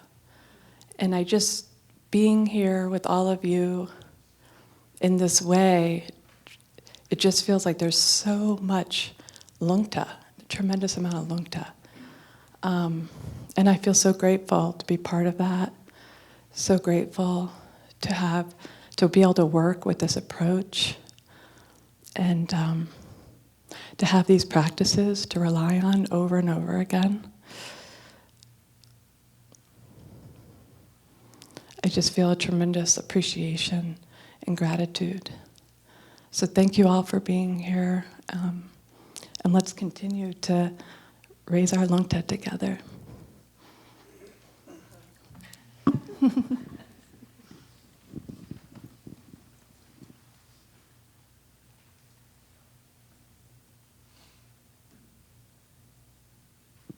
So as someone who's just marginally attached to this,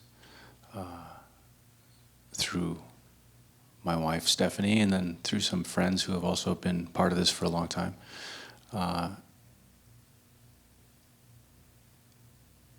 it's been really encouraging to see that people are able to engage in a livelihood that's beneficial in a real genuine way for others and for the self. To see that it's a very holistic kind of thing that happens, I think, here with Windhorse. It's really difficult to find, I think, professional work that just, pays your bills, that also is not at all in conflict with your spiritual development or interests. I'm grateful to have learned a little something about this example, and kind of been attached to it here for a little while.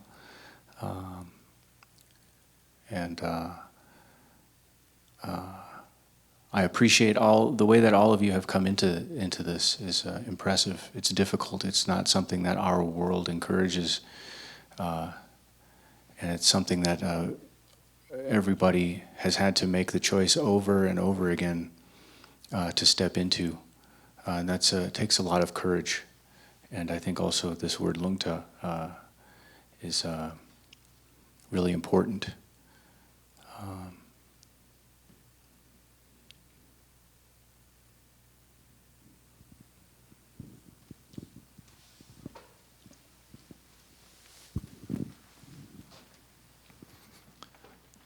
This will be really brief. I think there are two other, the practice of mutual recovery within all of these team paths is really powerful. And whatever spiritual tradition we're coming from, that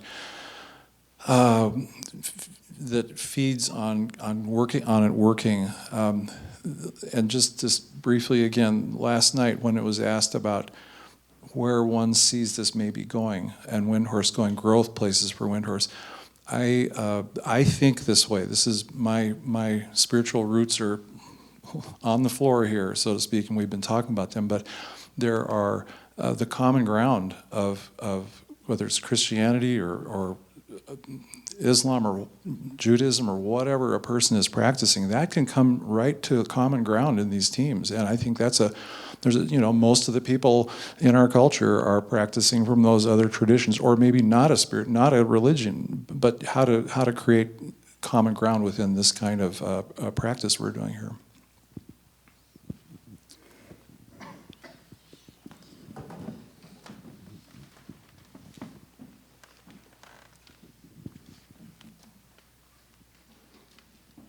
Never, never forget the sound, guys.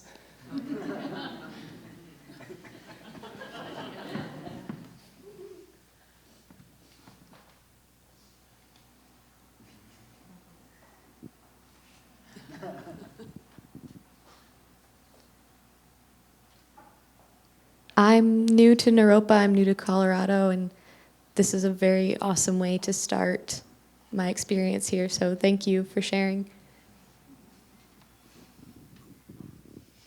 I just want to thank you for acknowledging us. Thank you.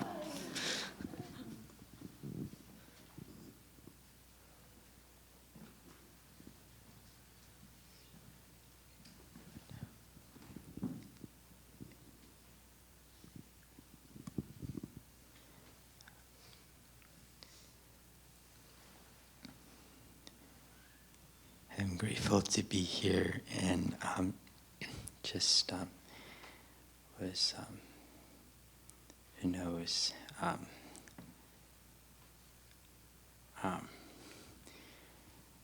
been rather. I just had a strange morning, so it's good to, which I think is just somewhat not symbolic, but what is it? I can't speak at the moment. It's just come out. But I was just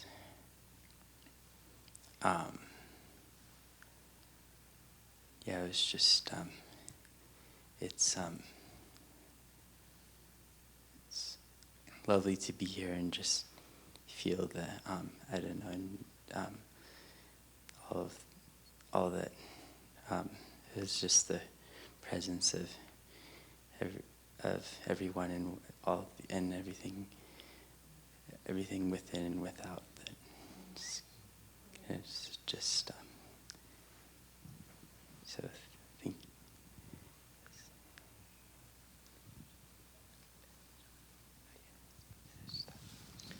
Thank you.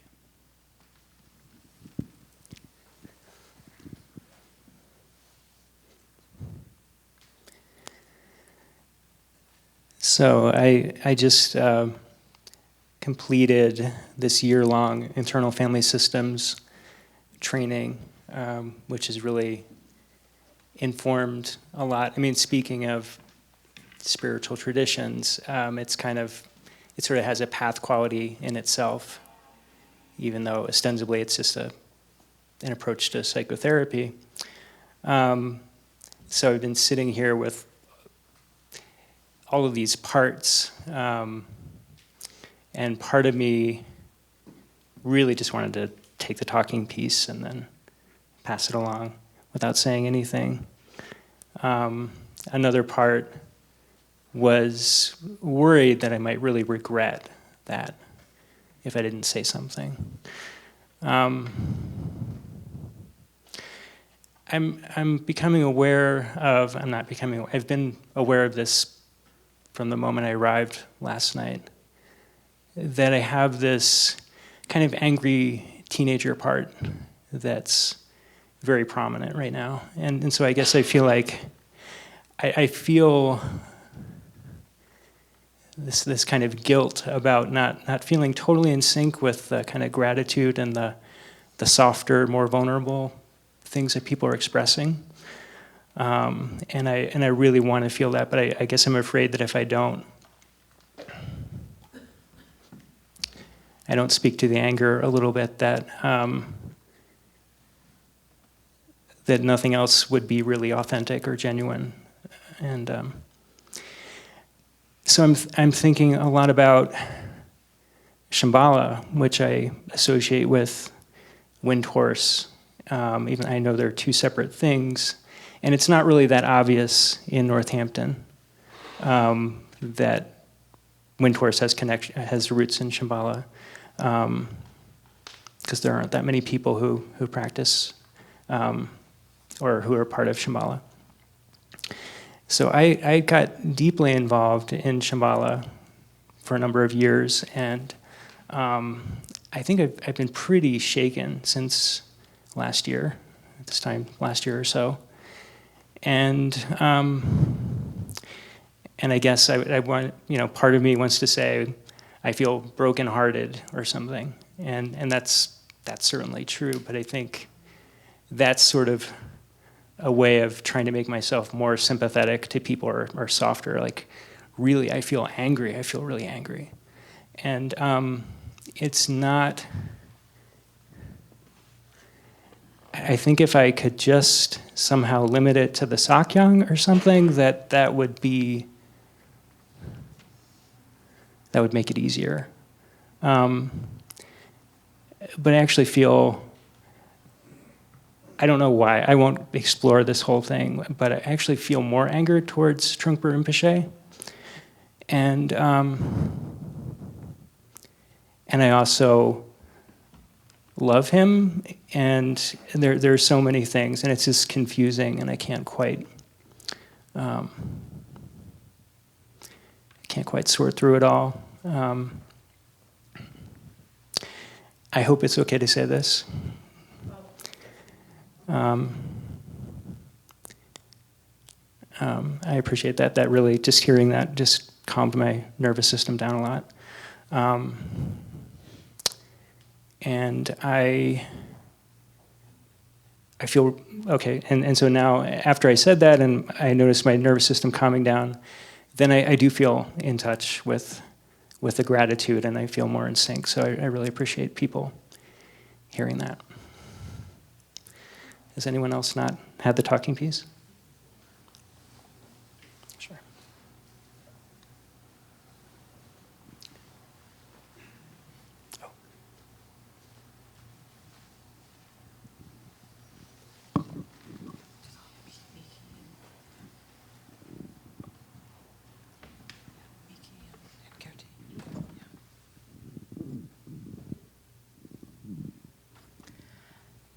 I just have to say that I met my wife 29 years ago today, and she passed in 2015, and if I hadn't met her, I probably wouldn't be here. So I just want to acknowledge that. Thank you all for being here.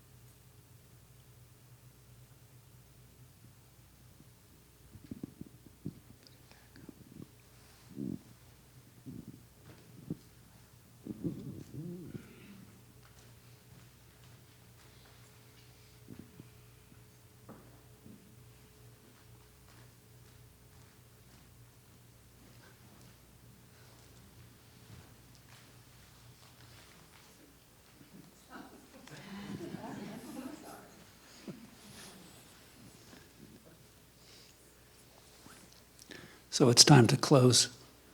Maybe we can just take a silent minute to dedicate the merit in whatever way you do internally, and then we'll bow and be complete. So about 1 minute.